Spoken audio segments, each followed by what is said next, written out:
El conflicto de los siglos, capítulo 4, fieles portaantorchas, parte 5. La seguridad del amor del Salvador era cosa que muchas de estas pobres almas agitadas por los vientos de la tempestad no podían concebir. Tan grande era el alivio que les traía, tan inmensa la profusión de luz que sobre ella derramaba, que se creían arrebatados al cielo. Con plena confianza ponían su mano en la de Cristo. Sus pies se asentaban sobre la roca de los siglos. Perdían todo temor a la muerte. Ya podían ambicionar la cárcel y la hoguera si por su medio podían honrar al nombre de su Redentor. En lugares secretos, la palabra de Dios era casi sacada a la luz y leída a veces a una sola alma, y en ocasiones a algún pequeño grupo que deseaba con ansias la luz y la verdad. Con frecuencia se pasaba toda la noche de esa manera. Tan grandes eran el asombro y la admiración de los que escuchaban, que el mensajero de la misericordia, con no poca frecuencia, se veía obligado a suspender la lectura hasta que el entendimiento llegara a darse bien cuenta del mensaje de salvación. A menudo se proferían palabras como estas: ¿aceptará Dios en verdad mi ofrenda? ¿Me mirará con ternura? ¿Me perdonará? La respuesta que se les leía era: venid a mí todos los que estáis cansados y agobiados, y yo os daré descanso. Mateo 11:28. La fe se aferraba de las promesas y se oía estas alegres respuestas: ya no habrá que hacer más peregrinaciones, ni viajes penosos a los santuarios. Puedo acudir a Jesús tal como soy, pecador e impío, seguro de que no desechará la oración de arrepentimiento. Los pecados te son perdonados. Los míos, sí, aún los míos pueden ser perdonados. Un raudal de santo gozo llenaba el corazón, y el nombre de Jesús era ensalzado con alabanza y acción de gracias. Esas almas felices volvían a sus hogares a derramar luz para contar a otros lo mejor que podían, lo que habían experimentado y cómo habían encontrado el verdadero camino. Había un poder extraño y solemne en las palabras de las Santas Escrituras que hablaban directamente al corazón de aquellos que anhelaban la verdad. Era la voz de Dios que llevaba el convencimiento a los que oían. El mensajero de la verdad proseguía su camino, pero su apariencia humilde y su sinceridad, su formalidad y su fervor profundo se apresuraban a frecuentes observaciones. En muchas ocasiones, sus oyentes no les preguntaban de dónde venía ni a dónde iba.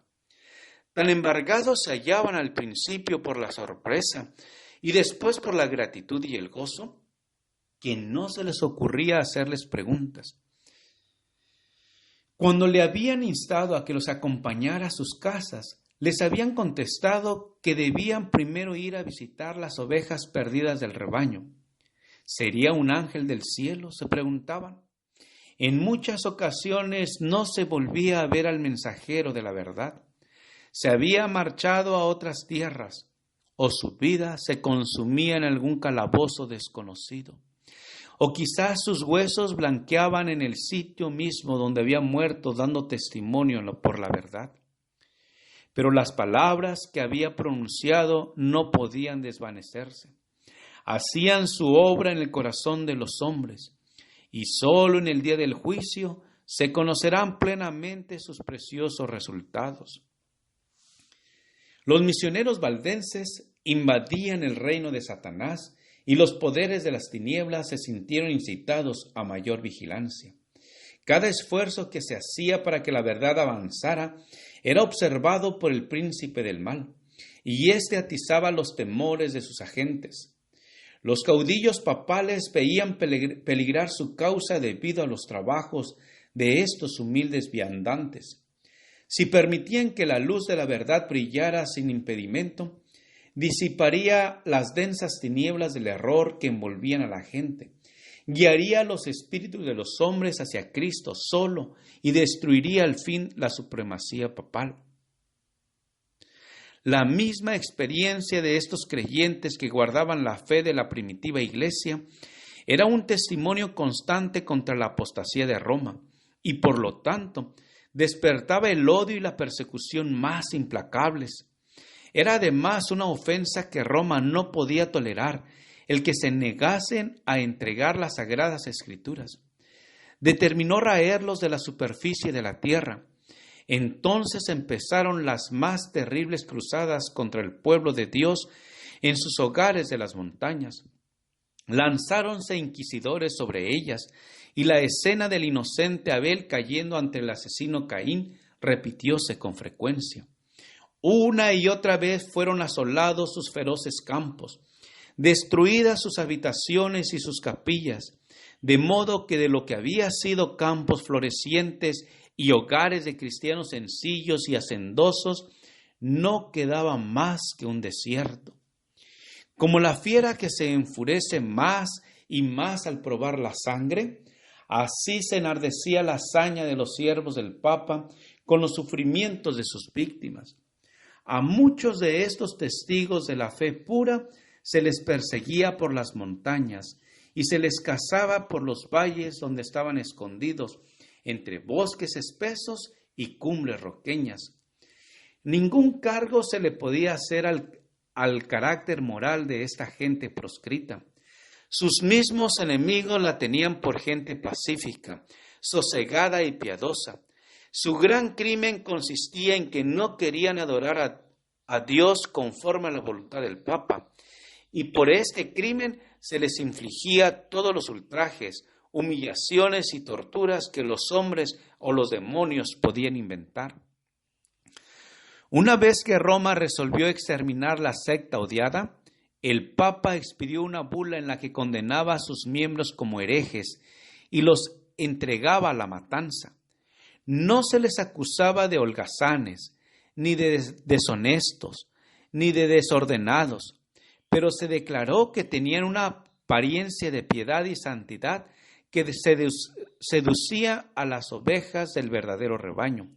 Por lo tanto, el Papa ordenó que si la maligna y abominable secta de malvados rehusaba abjurar, fuese aplastada como serpiente venenosa. ¿Esperaba este altivo potentado tener que hacer frente otra vez a estas palabras? ¿Sabría que se hallaban archivadas en los libros del cielo para confundirle en el día del juicio?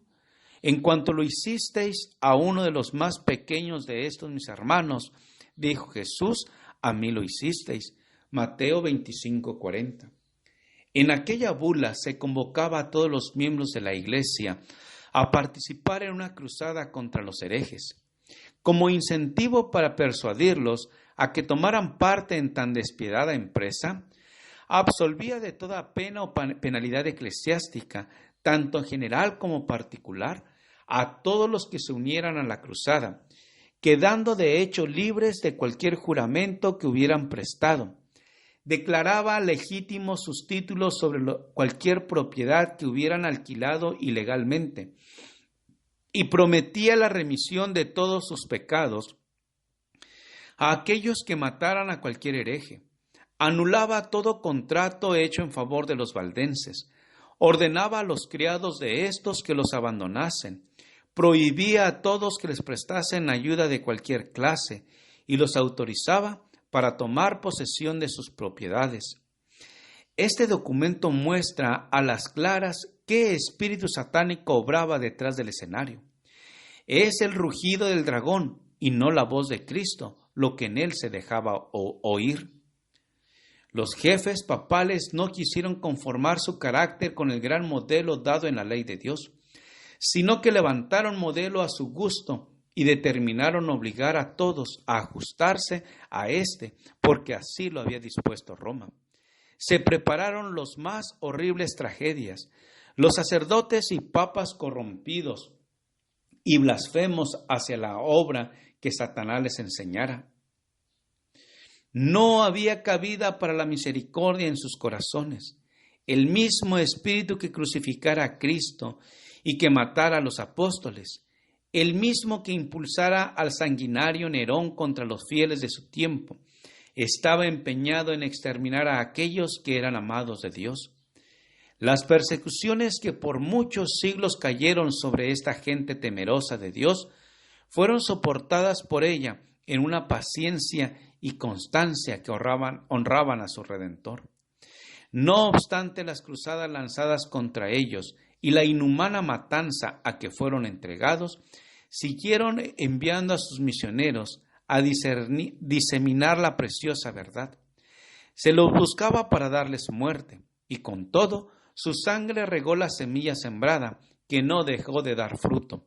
De esta manera fueron los valdenses testigos de Dios siglos antes del nacimiento de Lutero. Esparcidos por muchas tierras, arrojaron la semilla de la Reforma que brotó en tiempos de Wycliffe. Se desarrolló y echó raíces en días de Lutero, para seguir creciendo hasta el fin de los tiempos mediante el esfuerzo de todos cuantos estén listos para sufrir todo a causa de su palabra de Dios y del testimonio de Jesús. Apocalipsis 1:9. Gracias por escuchar este audio. Te invito a escuchar el siguiente capítulo. Con aprecio, tu amigo, el pastor Juan Manuel Flores Espinosa. Jehová te bendiga y te guarde. Jehová haga resplandecer su rostro sobre ti y te dé paz.